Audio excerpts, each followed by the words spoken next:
C'est bon?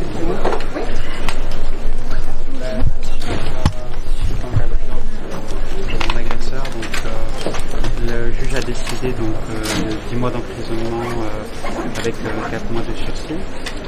C'est pas ce qu'on avait demandé nous à la base avec l'avocat, on ne voulait pas spécialement ça. Après, ce qui est important, c'est que la justice a quand même fait son travail dans cette affaire.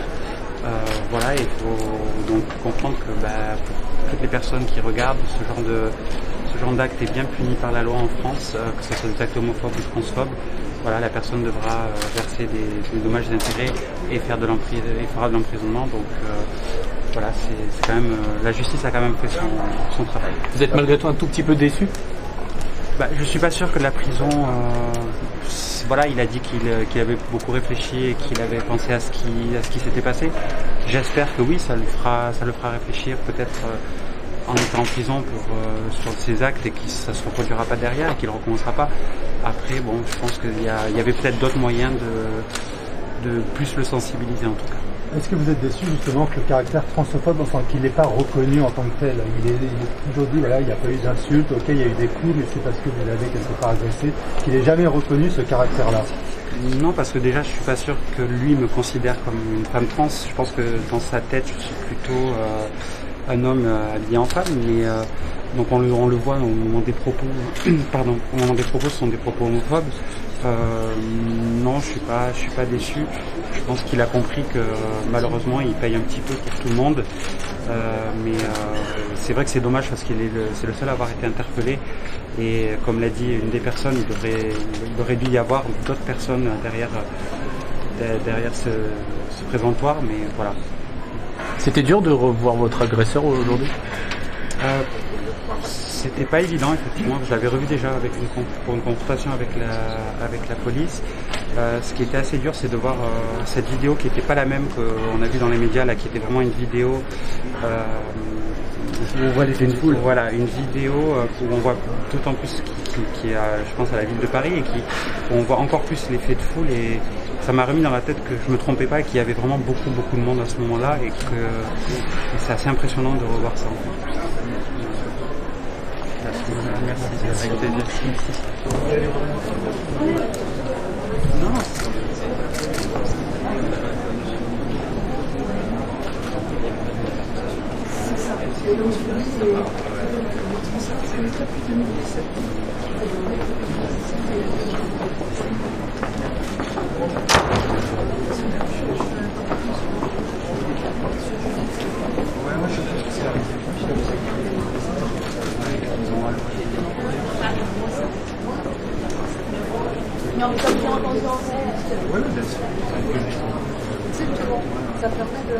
Spécifiquement une personne qui a commis des actes transphobes. Quel est le message envoyé là aujourd'hui par la justice française? Je crois que la justice française a envoyé un message important qui est celui que les violences transphobes seront désormais prises en compte. Il y a eu une circulaire de la ministre de la Justice récemment pour sensibiliser les parquets aux actes LGBT-phobes et je crois il s'agit d'une véritable victoire et d'une avancée historique dans la prise en compte de ce type de discrimination.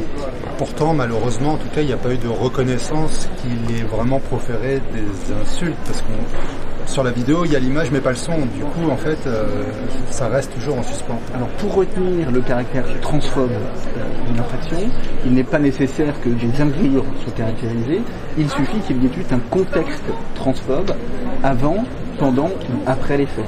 Et on voyait donc bien que le prévenu avait touché les cheveux de Julien Boyer et que ce simple fait qu'il n'était pas commis sur une autre personne révèle le caractère transphobe de l'infraction. Vous vouliez en faire un symbole, du coup, vous considérez que c'est le cas? Il s'agit effectivement d'un symbole. Merci, Matt. Merci. Client a touché les cheveux de cette victime dans un contexte de transphobie ou d'homophobie. C'était un bouc émissaire, votre client? C'était pas un bouc émissaire, c'est pas ce qu'on a plaidé et c'est pas ce qu'on soutient devant un tribunal. Lui-même ne s'est pas présenté comme tel et il n'était pas question de victimiser l'auteur de ces faits, qui encore une fois les a reconnus. Simplement, ce qu'il a refusé de reconnaître et ce qu'il n'a pas reconnu même à l'audience, malgré les questions incessantes et répétées du procureur de la République, c'était que le caractère transphobe de son acte n'était pas présent, en tout cas il n'était pas prouvé. Et en l'état des déclarations de l'auteur, en tout cas en garde à vue et au moment de l'audience, rien ne permettait d'établir de façon claire, certaine, et dès lors qu'il y a un doute, il devrait profiter à la personne qui est poursuivie en l'occurrence. Et aujourd'hui on ne peut que déplorer que ce doute ne lui ait pas profité, s'agissant en tout cas de la qualification juridique, puisqu'on est venu reconnaître et conserver cette circonstance aggravante qui est la transphobie, et en tout cas le fait que ces violences aient été commises à raison de l'identité de genre de la personne et de la victime.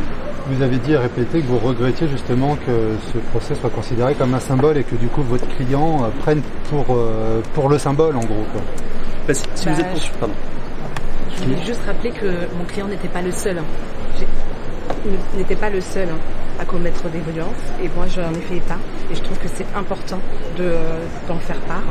Et c'est très important pour mon client également, étant donné qu'il était le seul sur le banc des prévenus aujourd'hui. Puis il y a plusieurs difficultés par rapport à ça, effectivement, c'est qu'on nous a dit que c'était le procès de la transphobie, et c'est une vraie difficulté. Je veux dire, dans une salle à quelques mètres de là, on a le procès de Monsieur Balkany. Est-ce qu'on dit dans cette salle d'audience que c'est le procès de la fraude fiscale? Non, c'est le procès d'un homme, et d'une femme en l'occurrence. Et bien de la même manière, quelle que soit la juridiction, quel que soit le profil des personnes qui sont poursuivies devant un tribunal correctionnel, on aurait dû considérer qu'ici, c'était le procès d'un homme qui est poursuivi pour des faits de violence, n'ayant pas entraîné d'interruption totale de travail, et pas le procès de façon abstraite et politique, en tout cas de la transphobie.